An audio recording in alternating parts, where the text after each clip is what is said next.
Anda masih di kabar khusus Pilkada 2020 Quick Count pemirsa, di mana hari ini 270 wilayah di tanah air menggelar Pilkada serentak, baik di tingkat provinsi, kabupaten, dan juga kota. Sejauh ini memang ada sejumlah lembaga survei dan kita juga sudah undang dari tadi sudah berbincang bersama rekan kita Caca Anissa. Ada 3 lembaga survei yang kami undang di sini pemirsa.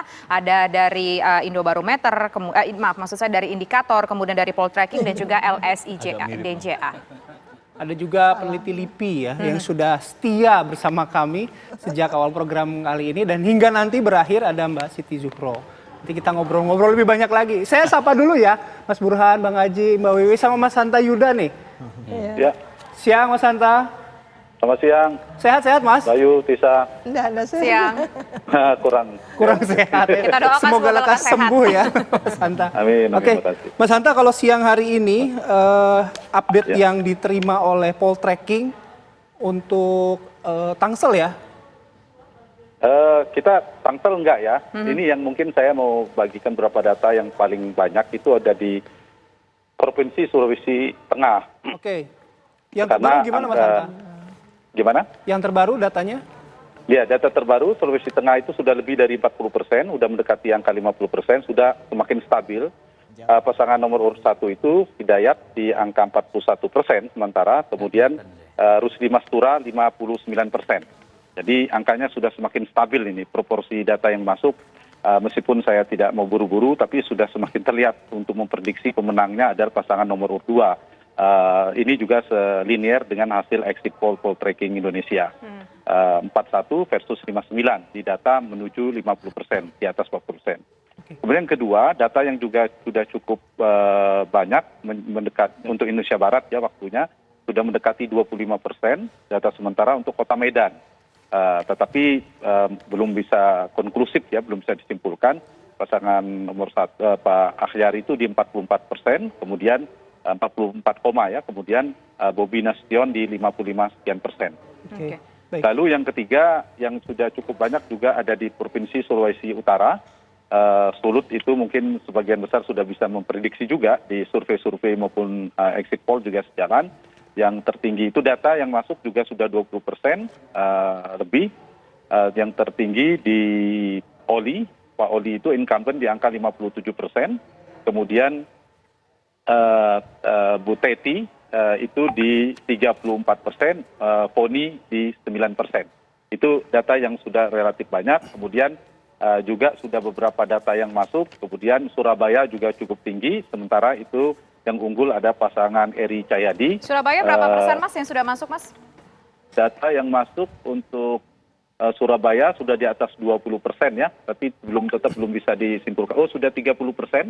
Sudah 30% lebih, Eri Cahyadi di angka 55%, kemudian Mahfud Arifin di angka 45%, terpaut cukup jauh gitu. Kemudian juga yang sudah cukup banyak kita data yang masuk di Provinsi Kalimantan Tengah. Kalimantan Tengah juga incumbent masih unggul, cukup berjarak di Pak Sugianto Sabran yang unggul, kemudian penantangnya Pak Ben Brahim di angka 40 sekian persen ini ya, kalau data terakhir yang masuk. Oh, sudah cukup tinggi, angkanya sudah 30 hampir 40%, Ben Brahim di 44%, Sugianto 56% data sementara. Kemudian ini sudah sangat banyak ya, kayaknya 40% rata-rata data yang masuk. Kemudian ada Bengkulu juga, kita melakukan quick count di Provinsi Bengkulu. Bengkulu masih sedikit, baru 8% data yang masuk, tetapi memang agak berimbang. Yang tertinggi itu Rohidin, incumbent 39%, kemudian Helmi Hasan 35%, Agus Rin di 25%. Tapi datanya belum 10%. Kalau Mas Hanta tadi bilang kan datanya rata-rata 40% ya, tapi sebelumnya Mas Hanta menyebutkan ada 50% ya untuk wilayah Sulawesi Tengah dan relatif stabil begitu kalau Mas Hanta menyebutkan. Betul. Stabil ini artinya maksudnya apa Mas Hanta? Artinya kalau misalnya pun waktu berjalan perubahannya tidak akan terlalu signifikan? Ya, stabil itu kemungkinan satu karena data yang masuk sudah cukup tinggi. Kedua, persebaran data yang masuk dari kabupaten kota, TPS ya yang masuk juga relatif mulai proporsional dari jumlah TPS dan jumlah DPT pemilihnya dengan data yang masuk ke tabulasi sistem kita juga relatif agak berimbang. Jadi kecuali misalnya ada kandidat yang tinggi sekali, ada data yang masuk di Kabupaten X yang sangat tinggi dan itu menjadi basis salah satu kandidat, jadi kita agak berhati-hati dan menyimpulkan. Tetapi untuk kasus Sulawesi Tengah, ini data yang masuk saya lihat sudah relatif mulai proporsional, menyebar, merata, dan data yang masuk pun sudah lebih dari 43%. Seperti saya katakan tadi, pasangan nomor urut 1 di 40%, pasangan nomor urut 2 di persisnya 40,12%, nomor urut 2 Rusdi Mastura itu di 59,88%. Jadi untuk Sulteng saya sudah dapat gambaran untuk memprediksi pemenang adalah Rusdi Mastura, meskipun kita tunggu data untuk lebih confident menyampaikan, lebih konklusif di angka berapa gitu. Tapi dari data yang masuk sudah 43, di dashboard di sistem saya sudah lebih dari 43, mungkin yang tampil di televisi 42,2%, dan ini sejalan juga linear dengan hasil exit poll, mirip sekali 40-60 lebih kurang. Kalau misalnya saya tetap menghormati proses ini saya sudah berani memprediksi pemenang Pilkada Sulawesi Tengah akan dimenangkan oleh pasangan nomor urut 2, pasangan Rusdi Mastura dan Mak Munamir. Oke. Sampai data masuk berapa persen kalau misalnya Mas Hanta akhirnya bisa declare atau terkonfirmasi begitu? Setidaknya untuk data dari hasil quick count dulu ya? Iya, 60% mungkin ya, ketika di atas 50% satu angkanya itu. Yang kedua adalah stabilitas proporsi masuk. Yang 3 hal yang menjadi variabel. Satu, stabilitas suara tidak terlalu fluktuatif. Yang kedua, persebaran proporsi data dari TPS yang masuk juga relatif proporsional. Yang ketiga adalah jumlah data yang sudah masuk. Nah, saya membaca dari Sulawesi Tengah itu sudah relatif proporsional. Tetap karena belum 50% kita harus menghormati proses versi quick count. Saya sudah berani memprediksi pemenang di Sulawesi Tengah adalah pasangan Rusdi Mastura, Mak Munamir. Baik, sekarang saya ingin ke Mas Burhanuddin. Mas Burhanuddin ini sudah firm kalau di Sulawesi Tengah tadi sudah ada satu nama pemenangnya dari sejumlah daerah yang masuk begitu yang ditangani dengan Mas Hanta Yuda. Nah, kalau misalnya dari Mas Burhanuddin sendiri, apakah mungkin juga sudah ada firm wilayah-wilayah tertentu yang tampaknya ini sudah firm nih pemenangnya versi quick count? Ya, pertama kita harus lebih sedikit bersabar menunggu data masuk.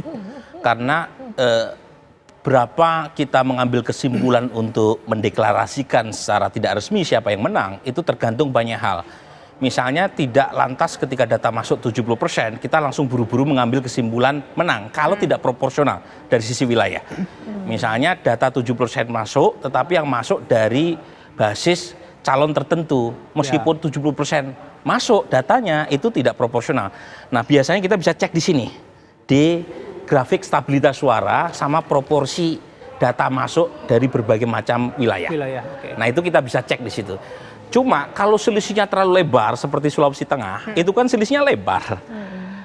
Itu berat juga untuk terlalu lama buat kita mengambil kesimpulan. Ilmu pengetahuan kan gunanya untuk memprediksi. Meskipun prediksi bisa salah, tetapi kita tidak bisa bohong. Gitu ya. Kalau angkanya memang mengatakan Rusdi Mastura unggul, misalnya begitu. Dan kebetulan survei saya pribadi, saya nggak punya quick count di Sulteng, tapi punya survei pra-pilkada memang Rusdi Mastura unggul dibanding Hidayat. Cuma ada undecided yang tinggi. Nah, itu umumnya terjadi baik di survei pra-pilkada atau exit poll. Nah, quick count itu tidak ada undecided. Mengapa? Karena semuanya itu sudah disuarakan di bilik suara. Gitu ya? Dan kemudian direkapitulasi suaranya oleh KPPS. Jadi undecided atau mereka yang merahasiakan jawaban tidak ada lagi. Tempatmu, wahai undecided, untuk bersembunyi gitu ya. Nah, karena udah dihitung kan itu. Nah, makanya kita lihat wilayah-wilayah. Nah, kalau ditanya wilayah mana, terus terang saya sulit mengambil kesimpulan. Misalnya kayak Kalsel, data 43% masuk, tapi sejauh ini perbedaan juga masih tipis. Kota Balikpapan mungkin kita bisa mengambil kesimpulan di sini, Balikpapan. Balikpapan gimana? 56% data masuk, tapi selisihnya statistically significant. Rahmat Masud Tohari Aziz unggul, tapi unggul melawan kota kosong. Tapi kan signifikan bedanya. Terus kemudian Karawang ini memang masih jauh, tapi proporsionalitas wilayah sudah terjadi. Jadi data masuk baru 29%, Mbak Wiwi.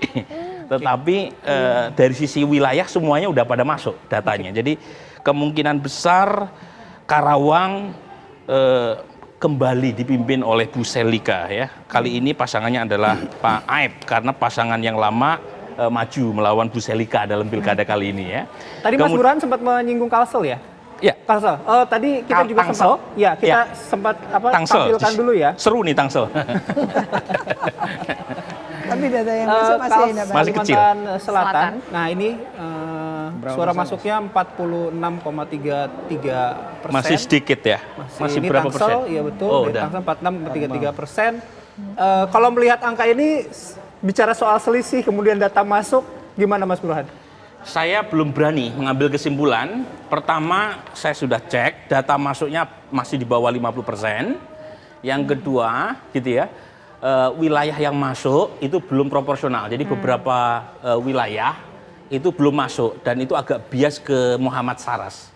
Tetapi dari hasil exit poll memang Ben sama Muhammad Saras ini, kalau istilah pollster di Amerika itu ini too close to call atau statistically dead hit. Nah, jadi tipis bedanya. Pasti tipis. Atau neck to neck ya. Jadi pada titik itu saya nggak bisa mengambil kesimpulan. Kalau data 70% sekalipun masuk di Tangsel, kalau selisihnya tipis Mbak Wiwi, kita harus tunggu sampai ujung. Tapi yang Tunggu ujung 100% atau harus sampai 90% dulu?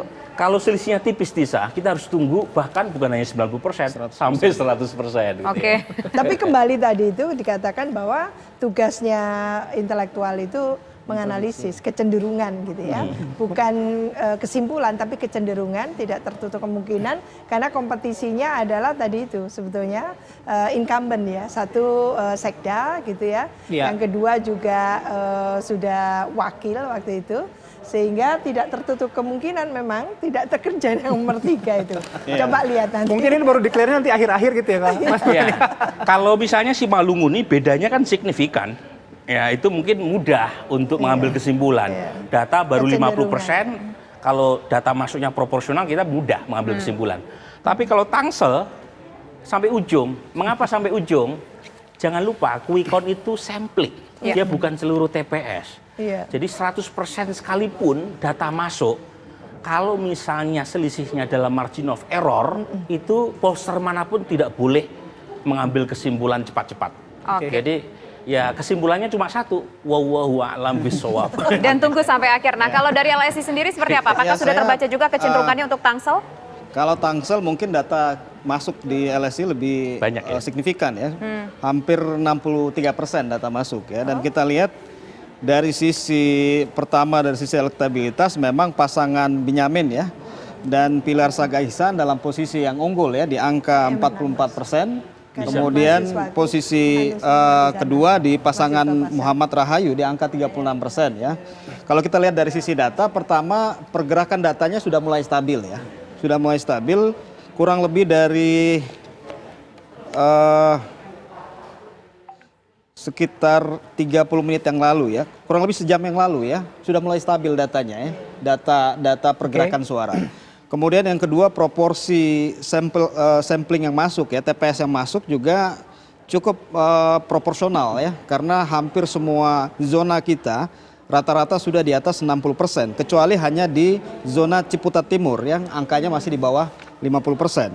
Nah, tapi saya karena selisihnya hanya kurang lebih 8%, saya pikir kita menunggu data masuk lebih banyak, kemudian bisa kita simpulkan. Saya pikir di angka 70-80%, mungkin Tangsel bisa kita simpulkan kalau kemudian selisihnya terjaga kurang lebih 7 hingga 8%.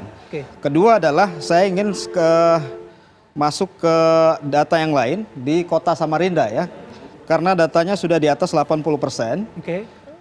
Saat ini data yang masuk. Dan kita lihat dari sisi angka elektabilitas, ya tadi yang disebut oleh Mas Burhan ya, too close to call ya.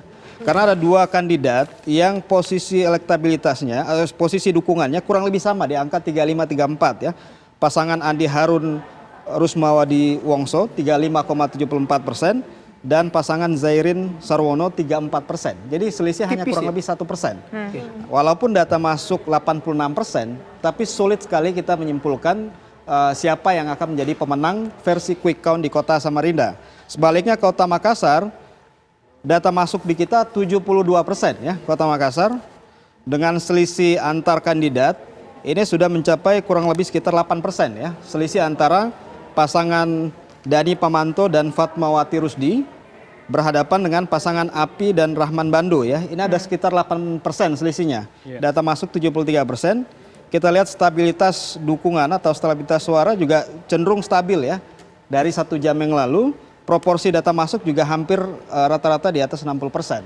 Jadi Kota Makassar saya pikir memang kecenderungannya mengarah ke pasangan nomor 1 ya, pasangan Dani Pamanto dan Fatma ya, tapi per hari ini. Tapi tetap harus menunggu sampai akhir begitu, atau sudah mulai bisa dibaca saya ada pikir kecenderungan dan ya, keyakinan. Kita menunggu kurang lebih 10% data masuk bisa kita simpulkan ya, karena selisihnya juga cukup jauh, stabilitas suara sudah terjaga, proporsi TPS yang masuk juga proporsional ya. Oke. Baik, kalau dari Mbak Wiwi ini bagaimana Mbak Wiwi melihat jadi sejumlah data yang sudah masuk kecenderungannya, khususnya kita berbicara soal kembali ke Tangsel lagi deh. Tangsel ya.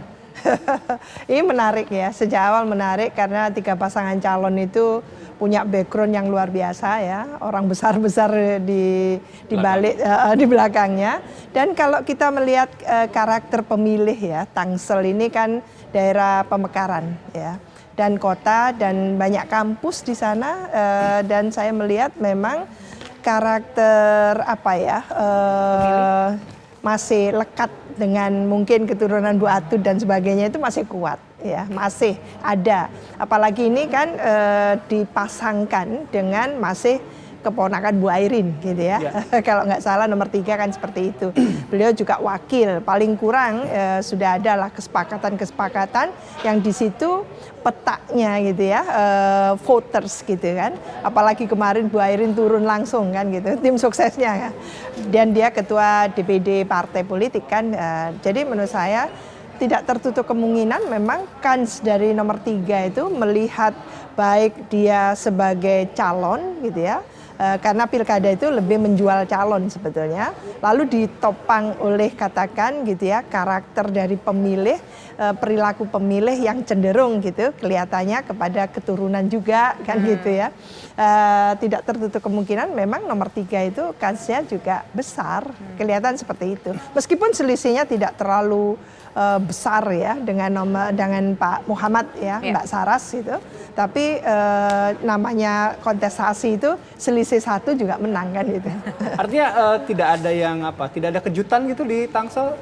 Bisa dibaca sebetulnya karena politik kekerabatannya masih kuat gitu ya. Lalu masyarakat itu belum seluruhnya move on kelihatannya perilaku pemilihnya, dan itu yang menunjukkan memang politik kekerabatan sangat di Provinsi Banten ya, tidak hanya di Tangsel kan gitu, menunjukkan satu dominasi kekerabatan yang cukup masih kuat ya di situ. Lah, oleh karena itu ya pengaruhnya kepada Tangsel itu sendiri yang sekarang belum bisa diputus mata rantai dari politik kekerabatan itu. Nah, ini sebelum kita membedah lebih lanjut lagi soal quick count karena masih banyak begitu daerah ya yang belum kita bahas satu persatu, belum kita kupas. Kita ingin tahu dulu nih ada 2 daerah yang sebetulnya yang cukup menarik perhatian, bukan hanya masyarakat yang tinggal di daerah itu saja, tapi juga masyarakat Indonesia juga memberikan perhatian di situ, yaitu di daerah Kota Medan dan juga di Surakarta. Mbak Wiwi melihat apakah mungkin ada kejutan-kejutan juga di sana nanti di hasil akhirnya? Bahkan menarik untuk internasional melihat, wah ini politik kekerabatannya semakin marak ini di Indonesia kan gitu. Solo terutama karena putranya Pak Jokowi langsung ya. Jadi kita menyaksikan memang kompetisi kontestasi yang tidak kompetisi kontestasi sebetulnya. Karena pilkada langsung dari rakyat oleh rakyat untuk rakyat itu ya harus menghadirkan satu pasangan kompetitor yang setara mestinya. Jadi kalau saya bersaing dengan Mas Burhan dengan ini itu setara. Jangan langsung disimpulkan pasti saya menang. Itu kompetisinya enggak? Mbak Wiwi lebih senior. Itu enggak perlu dieksplisitkan. Itu nggak perlu disebut on air gitu. Tapi poinnya saya setuju sekali. Jadi demokrasi itu kalau kita ngikuti Joseph Schumpeter, itu ruhnya adalah kompetisi. Iya. Jadi ruhnya demokrasi kalau kita peras apa itu demokrasi? Kompetisi. Jadi apakah ada persaingan atau tidak? Nah persaingan itu dimunculkan melalui berbagai kanal. 1, proses nominasi. Nah ini saya punya kritik terhadap revisi terhadap undang-undang pilkada yang menetapkan batas pencalonan kepala daerah yang terlalu tinggi. Nah kasus Solo itu PD Perjuangan memperoleh 30 kursi kurang lebih dari 45 kursi yang tersedia. Jadi begitu dominan. Nah dengan syarat yang terlalu tinggi untuk mencalonkan kepala daerah. Jadi kalau PDIP sudah memutuskan siapa calonnya, yang lain meskipun punya preferensi yang berbeda dengan keputusan menominasikan Gibran misalnya, itu sulit untuk mendapatkan dukungan. PKS misalnya pengen mencalonkan nama lain di luar Gibran, tetapi sebagai peringkat kedua di Solo jaraknya jauh sekali dengan PDIP. Jadi tolong turunkan tuh ambang batas pencalon kepala daerah supaya ada kompetisi. Tapi selain itu juga partai-partai nggak mau susah kadang-kadang. Itu ya sudah kalau kira-kira lebih ada yang parah bisa lagi menang sebenarnya kan gitu. adalah calon tunggal. Ya. Ini menurut saya Nggak masuk akal. bertentangan dengan prinsip demokrasi paling Iya. dasar. Oke, Dan- Karena kompetisi itu tadi. substansi Dan kurang demokrasi sehat, itu nggak manusia lawan manusia, Iya. bukan manusia lawan kota kosong. Oke, baik. Gitu Nanti ya. kita Jadi- yang elaborasi lagi terjadi ya, langsung Bawi. aklamasi Ya, jadinya. nanti kita elaborasi Jadi nggak usah lagi. pilkada. Bawi, Mas Burhan, Bang Haji Iya. juga Mas Hanta. Tapi kami harus jeda terlebih dahulu. Kami akan kembali sesaat lagi.